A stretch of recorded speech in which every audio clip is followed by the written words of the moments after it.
concert compiled and performed by two of South Africa's most acclaimed classical music artists, consisting of music by Jewish composers which was banned by the Nazis. This is how the Goethe Institute and the Johannesburg Holocaust and Genocide Center recently commemorated the 75th anniversary of the Kristallnacht attacks on Jews in Nazi Germany. The commemorative concert, titled Passion and Prejudice, Forbidden Composers, attracted a full house. According to the organizers, this special once-off performance was also the first time that an entire concert consisting of music by Jewish composers, which was banned by the Nazis, has been performed in South Africa. We feel a responsibility to work together with the Genocide Center once a year to put together an event to commemorate the Kristallnacht. And this year, for the 75th anniversary, we wanted to do something special. So we chose, together with Jill Richards and Peter Lurie, to do a concert of banned composers during the Nazi times. So the German community, the Jewish community commemorates together.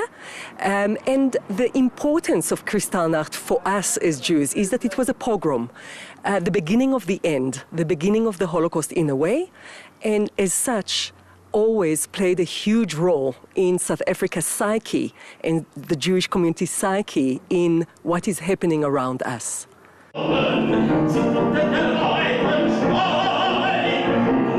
The internationally renowned South African-born tenor, Peter Lurie, who now lives in London, has always been passionate about the music of Gustav Mahler, Kurt Weill and other Jewish composers banned by the Nazis. These particular ones didn't die in the concentration camps, but they deserve as much to be heard. And of course it's very relevant in a South African situation because there were such parallels in this country with the Nazi era. The losses on a human scale were obviously not comparable, but we need to remember these things, and music is a beautiful way to do it. I have a particular connection to the music because my mother and my grandmother were Holocaust survivors who managed to leave Vienna 2 days after Hitler marched into Vienna at the Anschluss in 1938, ending up through France and England in South Africa, where I was born.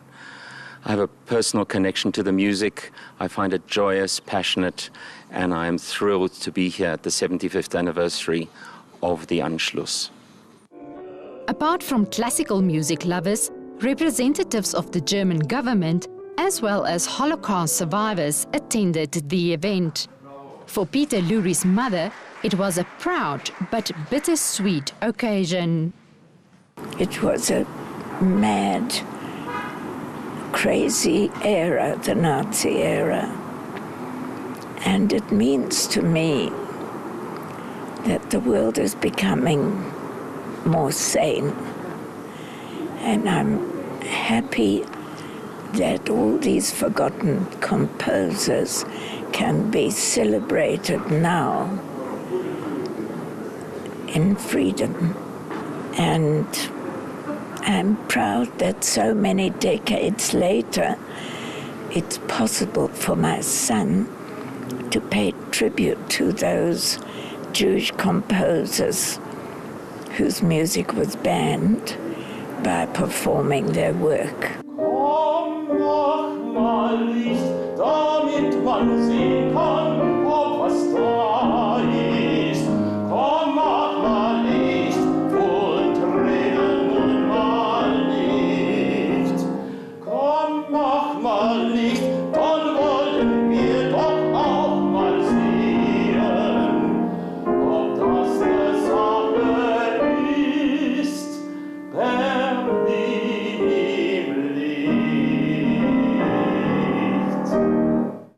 "75 years later, and on a different continent, music banned by the Nazis seemed to have brought together, most importantly, South African Jewish and German classical music connoisseurs, reflecting on the horrors of the past."